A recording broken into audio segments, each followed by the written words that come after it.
Hello, fans, and welcome. It's official, the Arizona Coyotes have relocated to Utah, and while the season is over, the fun is about to begin. I'm Randon, and alongside my co hosts Dustin and Ryan, we will bring you inside the team, giving you all the news, highlights, and an in depth analysis on everything the NHL in Utah has to offer. Welcome to another episode of The Two Line Pass.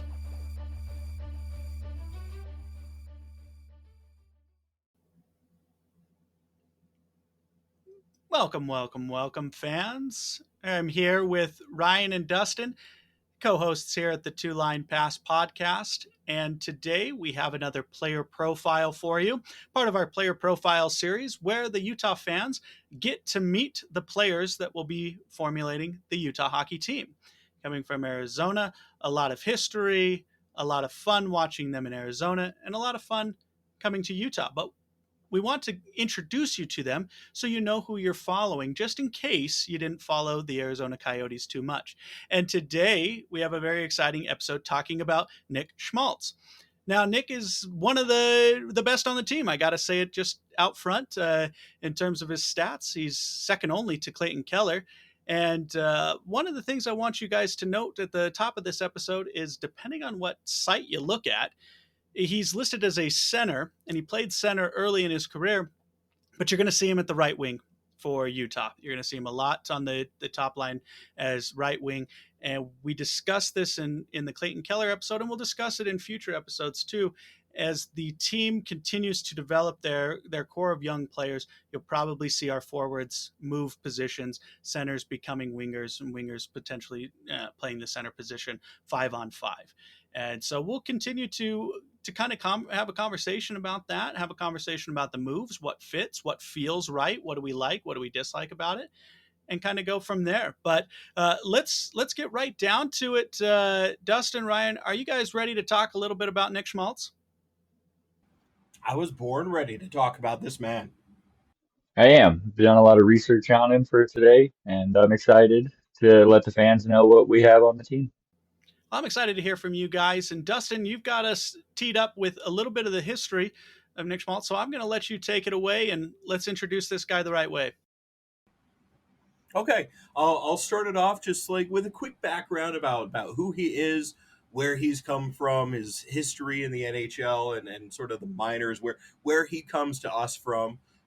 First off, he's 28 years old, so he's not like a young whippersnapper, but he's not old for the league yet.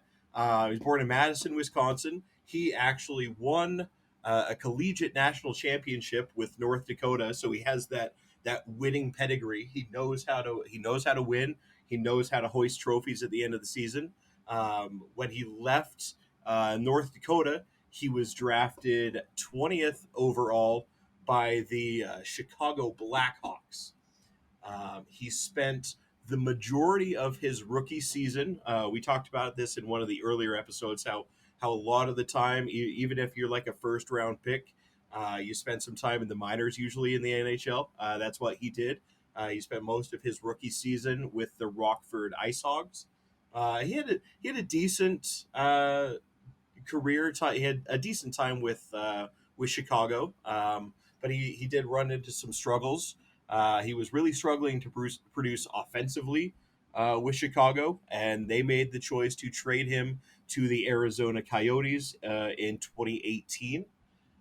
He came over here and was almost immediately injured, sidelined with what they called a lower body injury, which was then revealed to be a knee injury that he'd been struggling with for a while.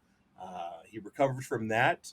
He signed a contract extension with the Coyotes, now the Utah Hockey Club, in 2019.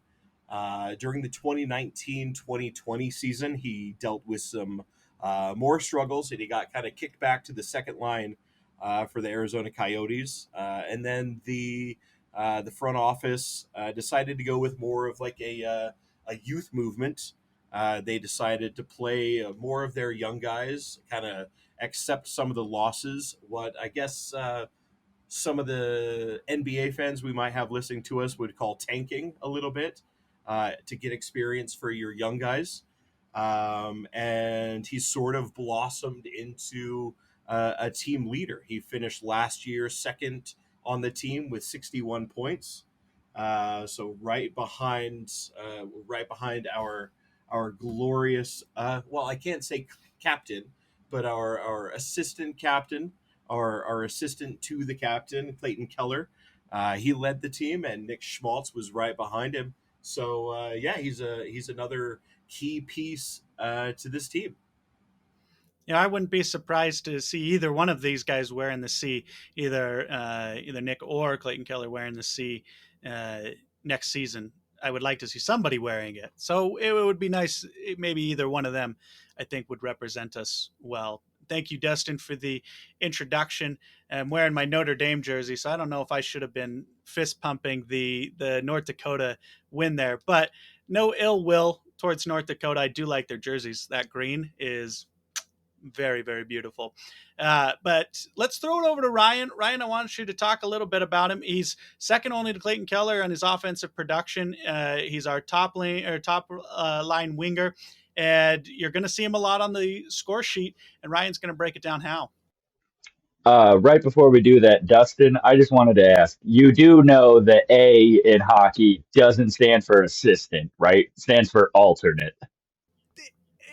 I just want to make sure you do know that, right? Is it though? Like, It's alternate captain. Um, Yes, yes, it's alternate captain. is it alternate? I just want, yes, it is. I just wanted to Okay, make sure okay. you actually knew. I didn't know if this was a joke we were doing I'll and I'm take being your an word for asshole. it. I just wanted to get clarification. I still like assistant to the regional captain. Well, I went with I went with assistant because you can't have an alternate captain if you don't have a captain. Yeah, because they each take turns being the captain on a game. So you can't have an alternate to something that's not there. Yeah, they all alternate. Everybody on the team. So I call him assistant. Okay. So he's an assistant, and there's other assistants. They're assisting about, but you can't have an alternate to something that's not there. So if the team doesn't have a captain, you can't have an alternate captain. Okay. All right. Well, That's my excuse. That's my story, and I'm sticking to it. This captain by committee thing's got to go. And until it does, this podcast is going to say assistant captain as a protest until they name a captain. And then we will address them as alternate captains. Good point though, Ryan. Good point for the hockey fans out there. And I'm surprised we haven't been fact checked on that before, but it's probably because of our beautiful faces. I really thought it was a Oh, joke. it definitely I thought it was. was a joke. I just wanted to make sure. But speaking of assists, that is what you're going to get from our boy, Mr. Nick Schmaltz. He is known as a creative guy on the ice, makes a lot of good plays. He reads the ice well. He gets a lot of shots from high danger zone, mainly that spot right in front of the net. He's your guy. He's going to go in there. Most of his goals actually come off of him cleaning up rebounds or him just kind of being ignored on a power play because everybody wants to deal with Kraus or Cooley, but uh, but yeah, he gets a lot of assists. He's going to get us way more assists than he will goals, but he does go to those high danger areas, and that's a big thing in the NHL. Like if you go to the front of the net and you can take a punch and you can take a push, you're going to clean up trash. You're going to get goals, and he does. So that's one thing we can expect out of him. But he does see and read the ice really, really well, and being 28 years old, he's probably the one of the more experienced guys on the team. He's got 500 NHL games under his belt. I personally would put the C on him for just because he's got that experience. You know what I mean? And he's been there. He's played with the Blackhawks, which is well known as a championship organization. And he was over there for a little bit. And then he came over here and he's done nothing but succeed and only get better and better each year. So I can't wait to see more out of him. He played on the very good line too in Chicago, and he played with Patrick Kane, and so he's not unfamiliar with playing with superstars. And it's no surprise that I think a lot of his production came when he was paired up with Clayton Keller, and I think Clayton Keller was elevated by playing with Nick Schmaltz, and so that's what you're going to see. I would assume that's unless something crazy happens during free agency, I think that's going to be your first line, is going to be the right wing of Nick Schmaltz and the left wing of Clayton Keller. And then who the center is, that remains to be seen, whether or not it's going to be Barrett Hayton, which they seem to go with that later in the season last season. Does Logan Cooley make the jump to the first line? That's going to be something we're going to be watching very closely if Logan Cooley's ready to make that jump. I will say one thing that kind of moved Nick Schmaltz from the center position. We talked about how he was listed as a center, came into the league as a center. He's not very good at faceoffs. Not very good at all. He's a sub 50% face-off taker. So moving to the wings makes sense, because you want your center to be able to consistently take those face-offs and win those crucial face-offs, both in the offensive zone and in the defensive zone, to just help create plays and to move the puck back into the danger zone if you're in the defensive. So the question will become, and that's something we'll all watch game to game, is who's that first line center going to be playing with him? Whoever it has been, he's gotten the production. It was touched on. He's got a little bit of injury prone. He played the most games he's played all of his career last year with Arizona at 79 games. So very, very close to full season. No serious injuries whatsoever. But in the past, he's missed some sizable time throughout the career. But he has been productive in the games that he has played. Right, he's almost a point per game winger, and that's where you want him. Ryan, you talked about his assisting and his ability to create plays. I would like to see him score more goals. I think everybody's kind of waiting to see, can he be a 30 goal scorer forward? He hasn't yet. He hasn't reached the 30 goals, but on the seasons that he may have is when he missed 15 plus games, right? When he was very, very close to the point per game. So we'll see if he can get elevated to that 30 goals, which I think we would all love to see. And maybe he gets paired with free agencies coming up. Maybe we bring in a undisputed first line center. We'll discuss some of the free agents in later episodes, but for now, like I said, he's probably going to be playing with Barrett Hayton, Clayton Keller. He also Nick Schmaltz has had a lot of success with Nick Bukestad, who's also a little bit injury prone. We'll see if we can make that line something to be seen. But guys, I gotta say, I'm pretty excited to watch Nick Schmaltz and Clayton Keller on the ice together, both even strength and on the power play, which they are both on the first line power play. I don't know if you guys are as excited as me. That's going to be the line to watch, and there's going to be a lot of offensive output from that line. I am very excited to watch it. I think Logan Cooley does take that step this season to become that first line center. And if the three of them can stay healthy, they're each just going to get better and better. I'm very excited for the offensive future of this team. It seems like this team has a lot of key pieces that you need to be a very successful offensive team.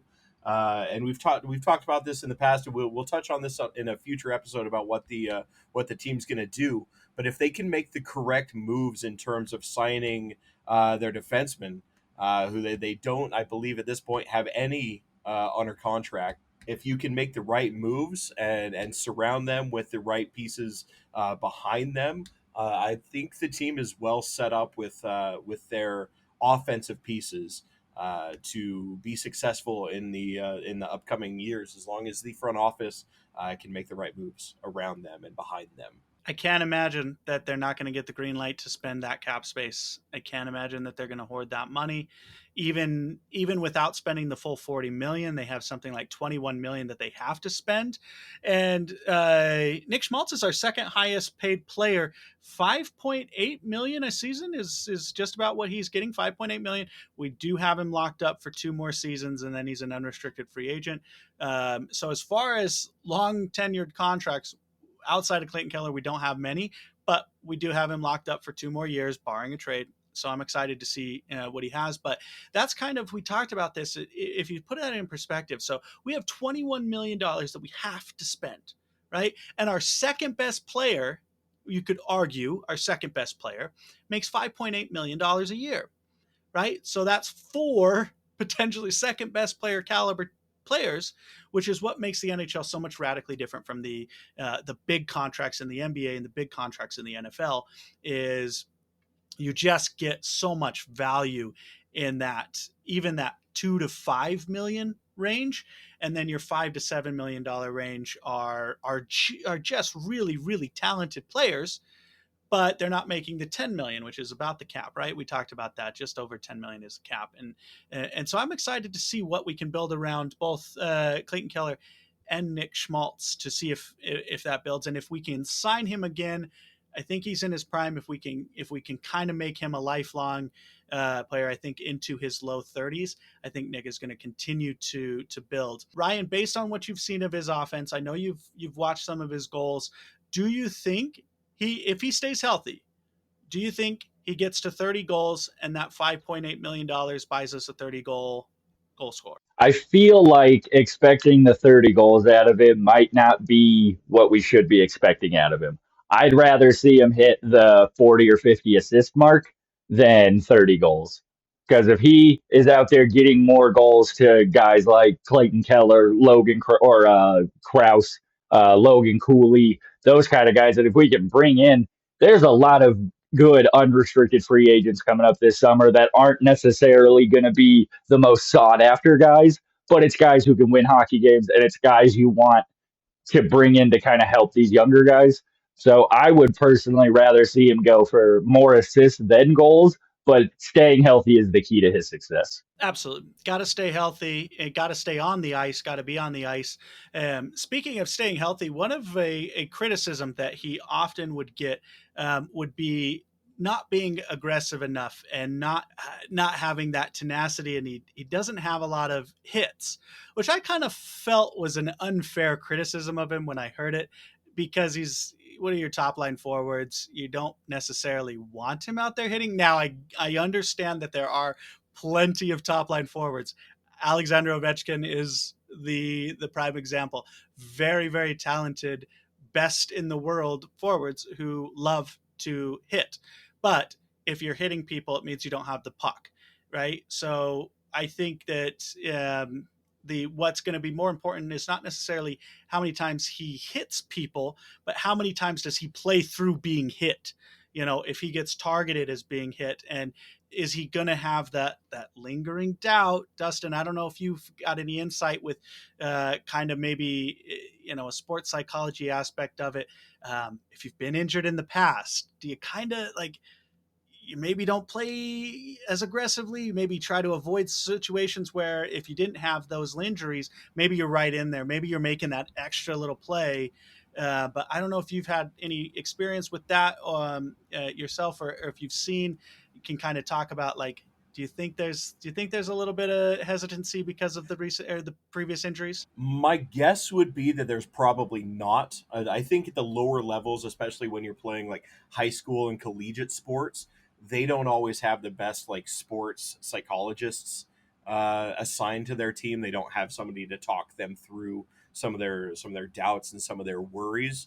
But I would imagine once you reach the level of the NHL, these franchises are going to have at least one, if not multiple, psychologists to talk these athletes through it. And I think at that point, once you've reached that peak and the amount of time and how much of your life you have to dedicate to the sport, I think you realize and learn that if you like if you've had an injury history to like your right leg, if you favor it at all, or if you try to go softer, you try to go slower, you try to protect it, that almost leads to you getting more injured more frequently because you're not performing in a normal way. Like you're twisting your body and contorting your body that leads to other injuries. And I think by the time that you've reached the NHL, you've learned that, and they have psychologists that know how to talk you through that. So I wouldn't say it's nothing to worry about. But if I were to put it on like a worry scale, it would only be a one or two. It's not something that I'd be too worried about because I think that's been taken care of by this point. Excellent. Glad to hear it. And I think even more the strength and conditioning aspect of it in terms of strength and conditioning coaches and stuff, I think is becoming a crucial aspect of all sports organizations, especially as we start to talk about load management and stuff, which is generally in hockey not as prevalent, but it's getting there. Everybody's got their superstars, and you want them fresh for the playoffs if you get there. And I think it's going to be fun to watch. Utah may get there in that first season. We may sneak into to that seventh or eighth spot. There's still going to be a lot of growing pains and stuff, but Nick, as a veteran, you guys touched on it. He does bring a veteran presence to the team. I know it doesn't seem like maybe 28 years old is a veteran presence, but he's been around the game for a while. He's been around multiple organizations now, and I think he has that mentality to start stepping up as a leader. But I want to talk about two things too, going in about some of his on ice things. Two things that I thought were pretty interesting, and I don't know if you guys have anything to touch on for these 2 points. But the first one is he does not shoot the puck exceptionally hard, but he is very quick with, so he's the quintessential, I think he prefers to do quick wrist shots versus a hard slap shot. His shot speed in terms of the power is one of the lower shot speeds when we're looking at forwards. But the positioning he has, Ryan, like you said, in terms of his close to the goals, you don't necessarily need 100 mile an hour slap shot if you're only 5 feet away from the goal. So that kind of sniper mentality is something to watch. You're gonna see. We'll break it down for you in an on ice, but you'll kind of be able to see if you think about the goal and then the two face-off dots, right to the left and to the right of the goalie. What fans are going to see out of Nick Schmaltz is you're going to see a lot of cross ice passes from him and to him, setting up goals and him scoring goals, those cross ice passes, and him being right there before the goalie can react, not because of a hard slap shot, but because of more of a quick wrist shot. And so I think that's kind of something that stood out to me in terms of his shot speed. But his next one is his skating speed, which has been one of the highlights that a lot of people have talked about. And looking at his stats, it's not necessarily that his top speed is the fastest, because he doesn't have top end, like Connor McDavid type top end speed.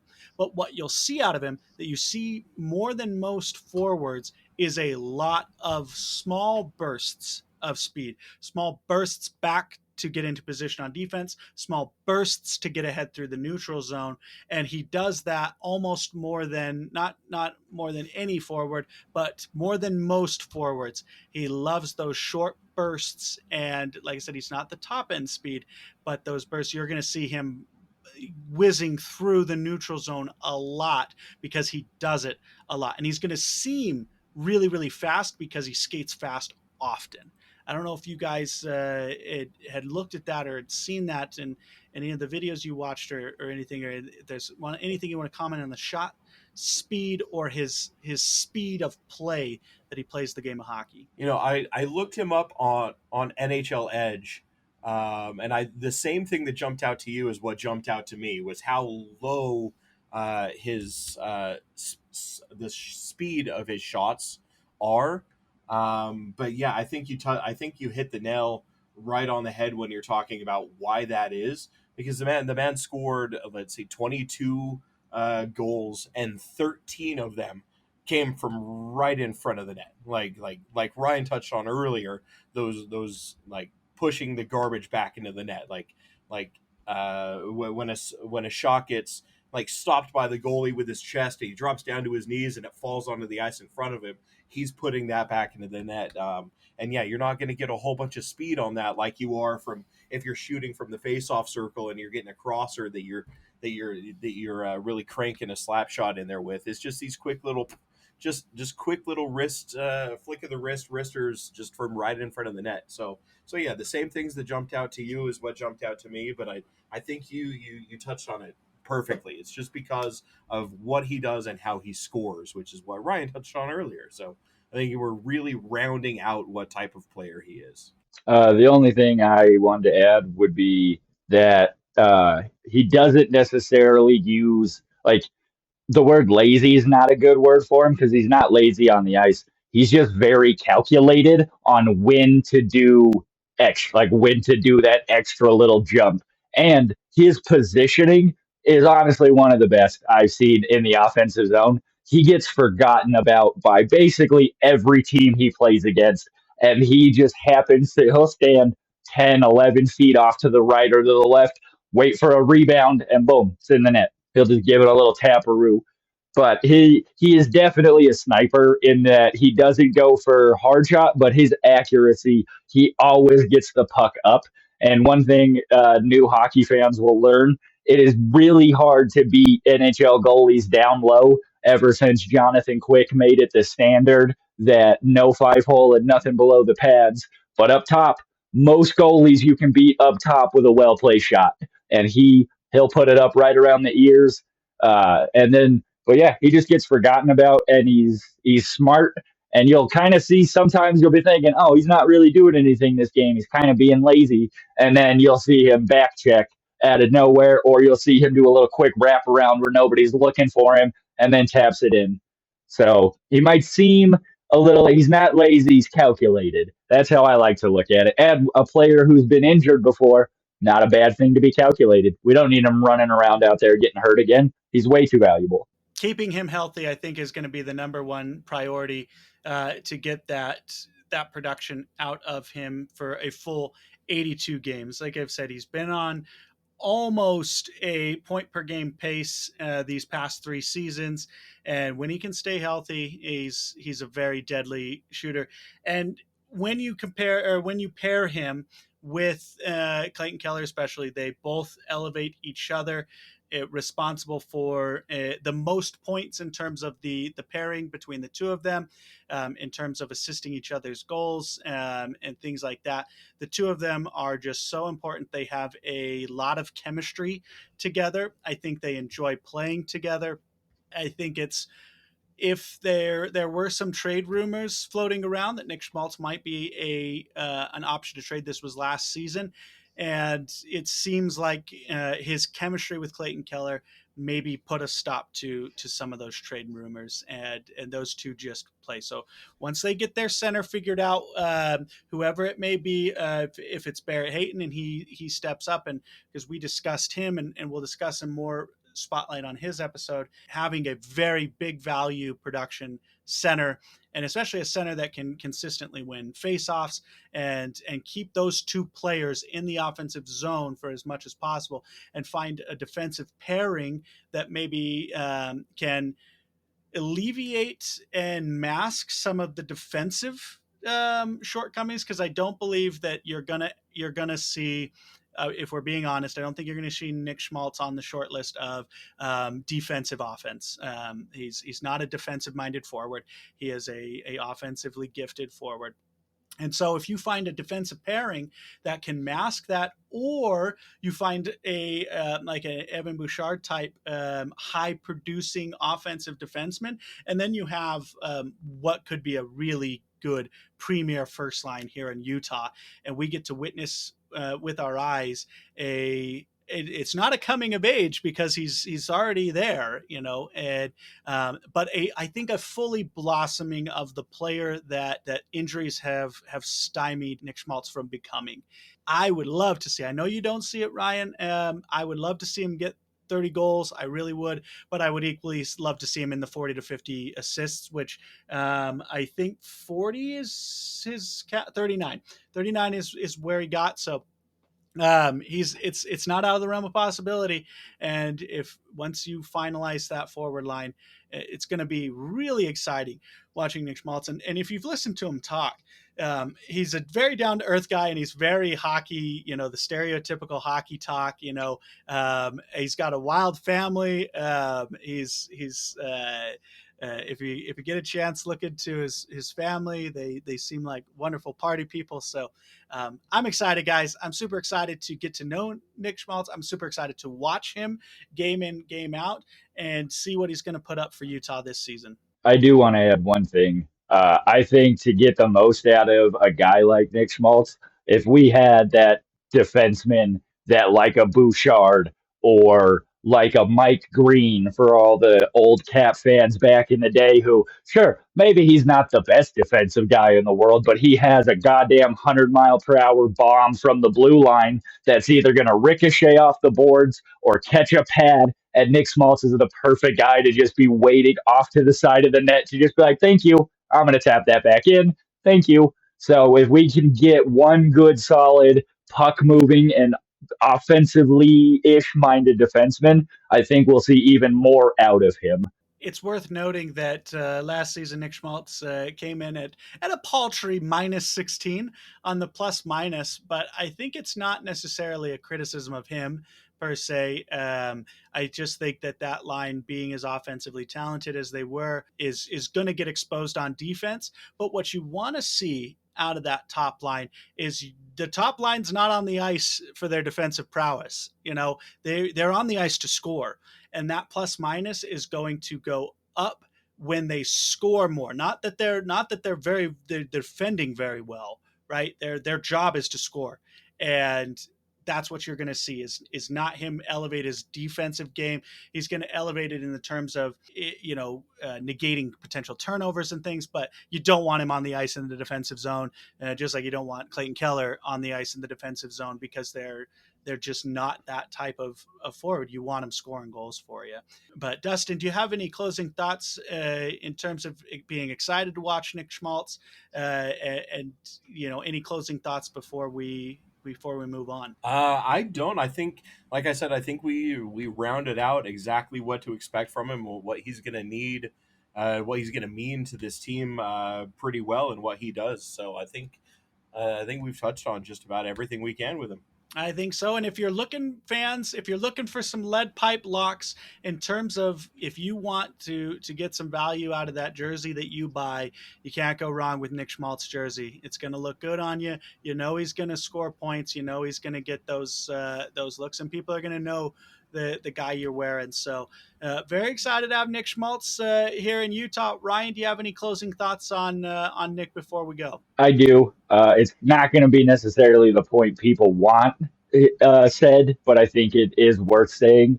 If the Utah Hockey Club does decide to move on from a guy like Nick Schmaltz and decides to trade him at some point, I could think of 27 NHL teams that could take a guy like Nick Schmaltz and use him, and I feel like he'll get a good return coming back. So best case scenario, we get him elevated to the next level with a good defenseman, maybe another forward. A center would be awesome, but you can't get everything. Or worst case scenario, he gets traded. We get either a first round pick and a top prospect, or we get an already established NHL player and a prospect, which, yeah, I know it's not the best scenario, but either way, I think this hockey club could benefit. That's something we're going to be highlighting in these player profiles is we're trying to work in a way, there's no particular order to how we're going, but we're trying to go in an order where we're going to talk about our big names first, and ideally guys who are on sort of longer term contracts. So people you may have heard, the general media talk about. And Ryan, that's, like you said, this is a guy that he's not just a local homegrown hero that's, he's only going to be known in Arizona. He's known throughout the league. He's a producer, and if he has to move on, you're going to get value. But that's something, Utah, you've seen this with your Jazz for multiple seasons over the past few decades. You go through these peaks and valleys, and this roster is still in flux, right? This roster is still developing. But right now, we've highlighted two of the best on the team in Clayton Keller and Nick Schmaltz. And I really hope we get to see both those guys play for 80-plus games next season. It's going to be really exciting to watch. So thank you guys for your thoughts. And again, I'm Randon. And for Ryan and Dustin, we appreciate you guys listening and watching. And thanks so much. And we'll see you next time. Thank you for listening to another episode of the Two Line Pass podcast. Please follow us on Twitter at the Two Line Pass. You can follow Dustin at Highlights Ute. You can follow Randon at TLP Randon and Ryan at Carnes Ryan 0420. During the off-season, new episodes of the podcast drop every Wednesday with bonus episodes throughout. And during the season, we will have our weekly show plus game day episodes so you don't miss a minute of the action.